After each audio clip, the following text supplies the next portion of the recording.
Hello friends, स्वागत है आप सबका स्मार्ट स्टडी 9.2 के में। मैं सोनी स्वागत करती हूँ। आज के अपने इस वीडियो में हमारा टॉपिक चल रहा था प्रत्यय प्रकरण। प्रत्यय 5 प्रकार के होते हैं, जिनमें विभक्ति प्रत्यय जो तिंग और सुप प्रत्यय होते हैं, जो धातु रूप और शब्द रूप के पीछे जुड़कर क्रियापद बनाते हैं। उसके बाद हमने पढ़े कृत प्रत्यय जो धातुओं के पीछे जुड़ते हैं और धातुओं के पीछे जुड़कर क्रियापद न बनाकर संज्ञा, विशेषण और अव्ययपद बनाते हैं। और उसके अगला प्रत्यय है तीसरा प्रत्यय तद्धित प्रत्यय, जो संज्ञा, सर्वनाम और विशेषण शब्दों में लगाए जाते हैं। तो चलो शुरू करते हैं।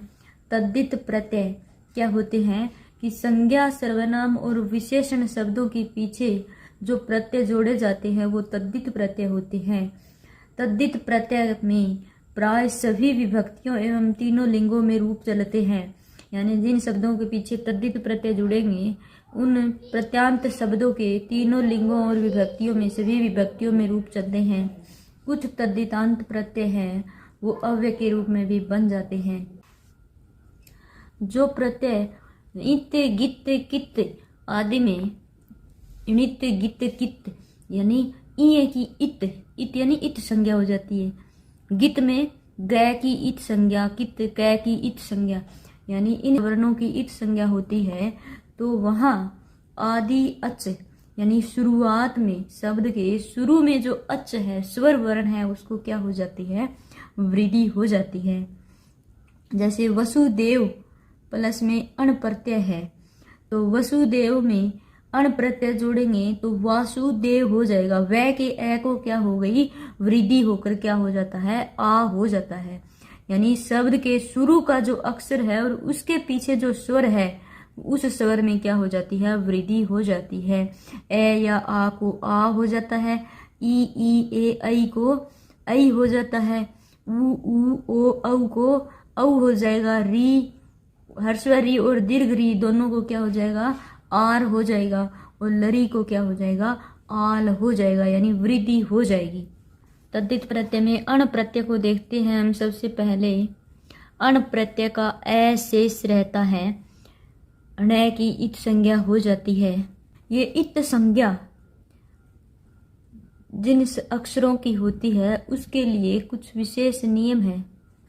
हल वर्ण यानी व्यंजन वर्ण की इत संज्ञा है वो हलंत्यम सूत्र से हो जाती है। उपदेशे अंत्यम हलित स्यात्, इस प्रकार सूत्र दिए हुए होते हैं। उन सूत्रों की वजह से स्वर जो वर्ण है उसकी इत संज्ञा है वो उपदेशे अज अनुनासिको इत, इस सूत्र से होती है। इन सूत्रों की व्याख्या संज्ञा प्रकरण पढ़ेंगे तब मैं आपको विस्तार से समझाऊंगी। यहाँ हमें सिर्फ यही याद रखना है कि इनमें शेष कौन सा वर्ण बचता है। तो इसमें ण की इत संज्ञा हो जाती है और ए शेष रहता है। अपत्य यानी पुत्र या पुत्री अर्थ में षष्ठी विभक्ति अंत शब्दों से अण प्रत्यय होता है। जैसे वसुदेव प्लस में अण अपत्य अर्थ में यानी पुत्र या पुत्री अर्थ में, संतान के अर्थ में वसुदेव प्लस में अण प्रत्यय जोड़ेंगे तो वै के अच को क्या हो जाएगा, वृद्धि हो जाएगी, आ हो जाएगा, वासुदेव। इसका क्या शेष बचता है, ए शेष बचता है। सु आदि विभक्ति लगाएंगे तो इसमें विसर्ग जुड़ जाएगा, विभक्ति हो जाएगी। तो वसुदेव का क्या हो जाएगा, वासुदेव। वासुदेव कौन है, भगवान कृष्ण है, और उसके पिता कौन है, वसुदेव है। विष्णु अण ई को क्या हो जाएगा, ई ए ऐ, इन चारों का क्या बन जाता है, ऐ बन जाता है, वैष्णव। एक बात हमें यहाँ ध्यान रखनी है, ए शेष बचता है अण प्रत्यय में भी और घय प्रत्यय में भी। घय प्रत्यय में भी लास्ट में किसकी ध्वनि आती है, ए की ध्वनि आती है। लेकिन उस घय प्रत्यय और अण प्रत्यय में अंतर क्या है, अंतर यह है कि वहाँ यहाँ घय प्रत्यय में यहाँ क्या होगा, धातु होगी, लेकिन यहाँ धातु नहीं है। यहाँ क्या है, संज्ञा, सर्वनाम या विशेषण है। ये बात हमें यहाँ दिमाग में रखनी है। हमें दिमाग में रहता है कि अण प्रत्यय में वासुदेव एह की ध्वनि यहाँ आती है, राम एह की ध्वनि घय प्रत्यय में आती है। लेकिन राम रम धातु से घय प्रत्यय हुआ तो राम बना। लेकिन यहाँ वसुदेव ये धातु नहीं है, ये क्या है, संज्ञा है, नाम है, तो यहाँ क्या हो गया, अण प्रत्यय हो गया। ईय प्रत्यय में एकारांत प्रातिपदिक से षष्ठी अंत समर्थ से अपत्य अर्थ में ई प्रत्यय होता है जिसका ई शेष बचता है और शब्द के प्रथम अक्षर को क्या हो जाती है, वृद्धि हो जाती है। ई प्रत्यय का क्या शेष रहता है, ई शेष रहता है। जैसे दशरथ प्लस में ई है, ई की इत संज्ञा हो गई, ई शेष बचा यहाँ और इसकी क्या हो जाएगी, प्रथम स्वर की क्या हो जाएगी, वृद्धि हो जाएगी। तो क्या बनेगा, दासरथी। दासरथी कौन है, दशरथ का पुत्र दासरथी राम। सुमित्रा प्लस में ई है, सु ऊ को क्या हो जाएगा, वृद्धि होकर औ हो जाएगा और सो मित्री आ की क्या लग जाएगा, ई जुड़ जाएगा, तो क्या हो जाएगा, सौमित्री। लक्ष्मण अपत्य अर्थ में, यहाँ ये शब्द दिया हुआ अपत्य अर्थ में यानी संतान अर्थ में, पुत्र या पुत्री के अर्थ में इन प्रत्ययों का प्रयोग किया जाता है। यह ढक प्रत्यय अपत्य अर्थ में षष्ठी अंत से ढक को ढ जिसका ए आदेश होता है, ढक का ढ शेष रहता है और ढ को क्या आदेश हो जाता है, ए आदेश हो जाता है। भिन्नता प्लस में ढक तो क्या हो जाएगा, इसको वृद्धि हो गई, ढक का क्या हो जाएगा, ए आदेश, तो क्या बनेगा, वेनतेय। कुंती प्लस में ढक तो क्या हो जाएगा, कौन्तेय। वेनतेय कौन होता है, गरुड़ होता है, कुंती का पुत्र कौन्तेय। अगला प्रत्यय है णे प्रत्यय। दिति अदिति, ई का क्या बन गया, यहाँ यह बन गया। इसको अलग अलग करेंगे तो यह का क्या बन जाएगा, ई बन जाएगा और जो तय के ऊपर मात्रा चली जाएगी। फिर ए अलग हो जाएगा, ए दी, फिर आधा तय, यह का क्या बन जाएगा, ई, अदिति। फिर यहाँ क्या है, आ बचेगा, यह का ई बना दिया, आ दी त्य, आदित्य।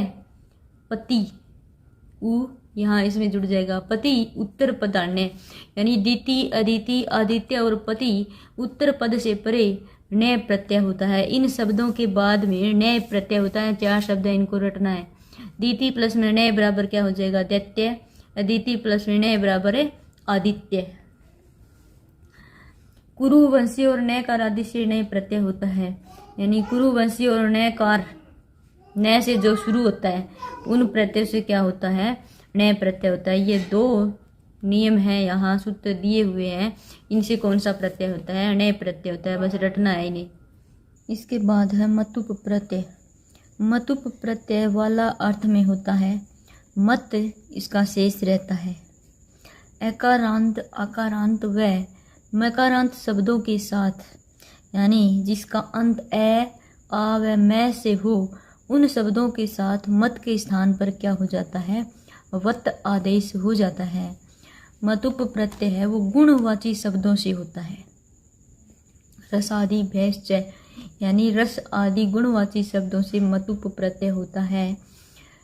जय जय प्रत्याहार है जिसमें वर्ग यानी क वर्ग, च वर्ग, त वर्ग, त वर्ग और प वर्ग, ये 5 वर्ग होते हैं जिनमें 5-5 से वर्ण होते हैं। उनका पहला, दूसरा, तीसरा, चौथा वर्ण होने पर मैं को क्या हो जाता है, वह हो जाता है। यानी जय प्रत्याहार जिसमें वर्ग के पहला, दूसरा, तीसरा, चौथा वर्ण होने पर मतुप के मैं को क्या हो जाता है, वह हो जाता है। और एकारांत आकारांत और मैकारांत शब्दों के साथ भी क्या हो जाता है, वह आदेश हो जाता है। जैसे रस प्लस में मतुप है, एकारांत है ये, तो इसको क्या हो गया, रसवान। इसका एक विशेष नियम है कि गुणवाचक कृष्ण, शुक्ल, पीत आदि से मतुप प्रत्यय लगने पर प्रत्यय का सर्वथा क्या हो जाता है, लोप हो जाता है। इन शब्दों से मतुप प्रत्यय जुड़ता है तो मतुप प्रत्यय है वो पूर्णतया लोप हो जाता है। हमें ये मिलेगा कृष्ण, तो कृष्ण में हमें करना क्या है, मतुप प्रत्यय करना है। याद रखना 4 शब्द हैं ये, कृष्ण, शुक्ल, पीत और रक्त। मतुप प्रत्यय के उदाहरण देख लेते हैं एक बार। रस से रसवान, रसवती, रसवत।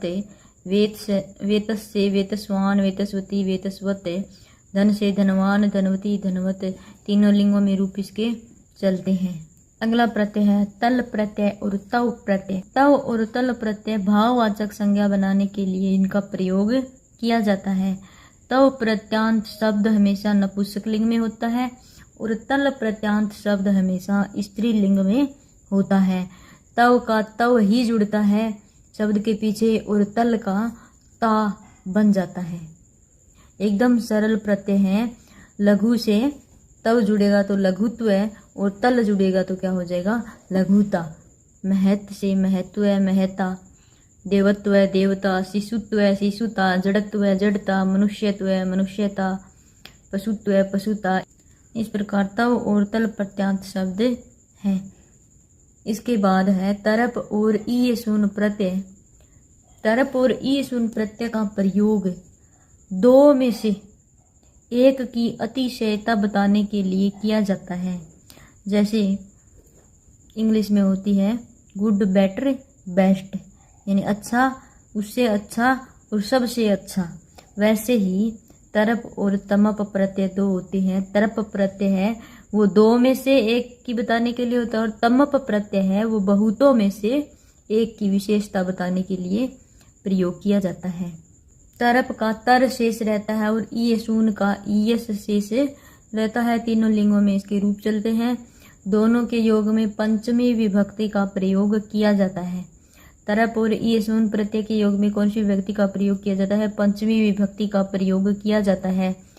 तरप प्रत्यय को लघु से जोड़ेंगे तो लघुतर, लघुतरा, लघुतरम पुल्लिंग में, स्त्रीलिंग में और नपुंसकलिंग में। इसी प्रकार ईय शून्य को ईयस शेष बचता है। लघु से जोड़ेंगे तो ईयान, ईयसी और ईय आदेश हो जाता है। लघियान, लघियसी और लघिय हो जाएगा। इसके बाद तमप और ईष्ठन प्रत्यय है। इन बहुतों में से एक की अतिशयता बताने के लिए तमप और ईष्ठन प्रत्यय का प्रयोग किया जाता है। तमप का तम और ईष्ठन का ईष्ठ शेष रहता है। तीनों लिंगों में इनका रूप चलता है और इनके योग में षष्ठी या सप्तमी विभक्ति का प्रयोग किया जाता है। तरप और ईय शून्य के योग में पंचमी का, तमप और ईष्ठन प्रत्यय के योग में षष्ठी और सप्तमी विभक्ति का प्रयोग किया जाता है। गुरु में तमप जोड़ेंगे तो क्या होगा, गुरुतमय, गुरुतमा, गुरुतमम। और ईष्ठन जोड़ेंगे तो लघिष्ठ, लघिष्ठा, लघिष्ठम। ईय शून्य और ईष्ठन जो प्रत्यय हैं उनको जोड़ने पर कुछ शब्दों में विशेष आदेश हो जाते हैं। तो वो शब्द हैं वृद्ध। वृद्ध से ईय शून्य प्रत्यय जोड़ेंगे तो वृद्ध को क्या आदेश हो जाएगा, जय आदेश हो जाएगा। रूप कैसे होगा, जायान, जायसी, जाय। यहाँ हमें वृद्ध कहीं दिखाई नहीं दे रहा है, लेकिन हमें याद क्या रखना है कि इसमें वृद्ध शब्द ही होगा। ईष्ठन प्रत्यय जोड़ेंगे तो ज्येष्ठ, ज्येष्ठा, ज्येष्ठम हो जाएगा। उरु का क्या हो जाता है, वर हो जाता है। व्रियान, व्रियसी, व्रिय, वृष्ठ, वृष्ठा, वृष्ठम। इनको हमें अलग से याद रखना होगा। युवन का ये शून्य में क्या हो जाएगा, कन आदेश। कन्यान, कनियसी, कनिय। ईष्ठन में कनिष्ठ, कनिष्ठा, कनिष्ठम। शब्द कौन सा है इसमें, युवन शब्द है, लेकिन बदल किस में गया, कन में बदल गया। स्थिर का ये शून्य जोड़ेंगे तो स्थ, स्थेयान, स्थेयसी, स्थेय। ईष्ठन जोड़ेंगे तो स्थेष्ठ, स्थेष्ठा, स्थेष्ठम। फिर स्थूल को स्थू, सथवियान, सथवीयसी, सथवीय। सथविष्ठ, सथविष्ठा, सथाविष्ठम।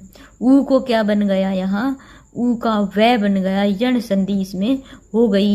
और ई यान, ई है, ये ई शून्य प्रत्यय के इसके पीछे जुड़ते ही है, तो ऊ को क्या आदेश हो गया, ऊ को क्या बन गया, यहाँ वै बन गया। ई का यह, ऊ का वै, यण संधि हो गई यहाँ। इसी प्रकार इसमें ऊ का क्या बन गया, वै बन गया। तो यानी संधि है वो साथ साथ चलती ही रहती है। आगे प्रिय का प्र आदेश हो गया, प्रयान, प्रेयसी, प्रेय। और ईष्ठन में प्रेष्ठ, प्रेष्ठा, प्रेष्ठम। प्रेष्ठ शब्द हमें दिया हुआ है, इसमें पूछ लिया जाए कि इसमें शब्द कौन सा है, तो क्या करना है हमें, प्रिय शब्द है और ईय शून्य या ईष्ठन इसमें प्रत्यय है। प्रयान में ईय शून्य, प्रेष्ठ में क्या हो गया, ईष्ठन प्रत्यय हो गया। इसी प्रकार प्रशस्य, प्रशस्य शब्द है, इसके पीछे ये शून्य प्रत्यय जोड़ेंगे तो क्या हो जाएगा, श्रेय हो जाएगा। श्रेयान, श्रेयसी, श्रेय। और ईष्ठन जोड़ेंगे तो श्रेष्ठ, श्रेष्ठा, श्रेष्ठम। अंतिक, अंतिक को क्या हो जाएगा, नेद हो जाएगा। नेदियान, नेदियसी, नेदिय, और नेदिष्ठ, नेदिष्ठा, नेदिष्ठम। इसी प्रकार दूर को दू हो जाएगा, और दू को फिर क्या बन जाएगा, दू के ऊ का क्या बन गया, यहाँ वह बन गया, और ई यान यहाँ है ही, तो क्या हो जाएगा, दवियान, दवियसी, दवीय, दविष्ठ, दविष्ठा, दविष्ठम। तो इस प्रकार इन शब्दों का हमें विशेष ध्यान रखना है। अगला प्रत्यय है इमनिच प्रत्यय। इमनिच प्रत्यय में इमन शेष बचता है। पृथु प्लस में इमनिच करेंगे तो पृथ प्लस में इमनिच हो जाएगा, क्या होगा, प्रथमन, और इसका रूप क्या बनेगा, प्रतिमा। इनकी कुछ स्पेशल धातुएं हैं, उनके पीछे ही यह प्रत्यय जुड़ता है। पृथु, मृदु, मधुर, तनु, भृश आदि कुछ धातुएं हैं जिनके पीछे इस प्रत्यय का प्रयोग किया जाता है। एक है मयट प्रत्यय। भक्ष्य भिन्न और आच्छादन भिन्न भिन्न विकार तथा अवयव अर्थ में विकल्प से क्या होता है, मयट प्रत्यय होता है। भक्ष्य भिन्न क्या होता है, भक्ष्य भिन्न यानी खाने के अलावा, खाने से अलग जो विकार हो जाते हैं, विकार जैसे आम से उत्पन्न, यानी किसी से किसी का उत्पन्न हो जाना, उससे कौन सा प्रत्यय जुड़ता है, मयट प्रत्यय जुड़ता है। जैसे अमर मयम, अमर प्लस में मयट का क्या हो जाएगा, अम्रे मयम यानी आम से बना हुआ। गो मयट, गोमयम यानी गो से उत्पन्न, यानी विकार उत्पन्न हो जाना किसी का। तद्धित प्रत्यय में एक है इनी ठनऊ। इनी और ठन प्रत्यय है, वाला या युक्त अर्थ में इसका प्रयोग किया जाता है। इनी का इन और ठन का ठह शेष रहता है। तीनों लिंगों में इसके रूप चलते हैं। सिर्फ हमें इसकी पहचान ऐसी करनी है, इनी का इन और ठन का ठह शेष रहता है। इष्ट प्लस में इन जोड़ेंगे तो क्या हो जाएगा, इष्टिन। इष्टि पुल्लिंग में क्या होगा, इष्टि, स्त्रीलिंग में इष्टिनी, और नपुंसकलिंग में इष्टि हो जाएगा। तो 5 प्रकार के प्रत्ययों में हमने 3 प्रकार के प्रत्यय हैं वो पढ़ लिए हैं। एक प्रत्यय और है स्त्री प्रत्यय, जिनको हमें पढ़ना है। तो स्त्री प्रत्ययों को हम देख लेते हैं, यानी वे प्रत्यय जो पुल्लिंगवाचक शब्दों को स्त्रीलिंगवाचक शब्दों में परिवर्तित कर देते हैं, वो कौन से प्रत्यय होते हैं, स्त्री प्रत्यय होते हैं। जिनमें 2-3 प्रत्यय हैं वो महत्वपूर्ण है। टाप प्रत्यय है जिसका आ शेष बचता है। अज आदि गण के अज आदि में टाप प्रत्यय जोड़ते हैं तो वो क्या बन जाता है, स्त्रीलिंग बन जाता है। टाप का आ शेष बचता है, ट और पै दोनों का लोप हो जाता है। तो अज है, अज में टाप प्रत्यय जोड़ेंगे तो क्या बन जाएगा, अजा। बालक में बालिका, सूतक से सूतका या सूतिका, ये दोनों ही इसके हो सकते हैं। विकल्प से इट भी यहाँ आ सकता है, ये दोनों ही हो सकते हैं। विकल्प से इट का आगम हो सकता है। अगला है डीप प्रत्यय। ऋकारांत और नकारांत शब्दों से स्त्रीत्व की विवक्षा में डीप प्रत्यय का प्रयोग किया जाता है। डीप का ई शेष बचता है। जैसे राजन है, नकारांत है, और ऋकारांत, इन दोनों शब्दों से किसका प्रयोग किया जाता है, डीप प्रत्यय का प्रयोग किया जाता है। राजन में डीप प्रत्यय जोड़ेंगे तो क्या बन जाएगा, रागी। कर्तरी में डीप प्रत्यय जोड़ेंगे तो क्या बनेगा, कर्तरी। श्रीमत में श्रीमती। एक है डाप प्रत्यय जिसका आ शेष बचता है। सीमन प्लस में डाप जोड़ेंगे तो क्या हो जाएगा, सीमा। तो यानी इसमें टाप और डीप ये 2 प्रत्यय हैं, ये इम्पोर्टेंट है और इसी का प्रयोग ज़्यादातर किया जाता है। एक 5वां प्रत्यय है धातु प्रत्यय, जो हमारे सिलेबस में जिसका प्रयोग अलग से नहीं किया गया है, यानी धातुओं के बीच में ही वो प्रत्यय जुड़ते हैं, अलग से उनका प्रयोग नहीं होता है। तो इस प्रकार हमने 5 प्रकार के प्रत्यय हैं उनका अध्ययन अच्छी प्रकार से कर लिया है। इससे संबंधित कोई क्वेश्चन हो तो कमेंट बॉक्स में ज़रूर पूछें। धन्यवाद।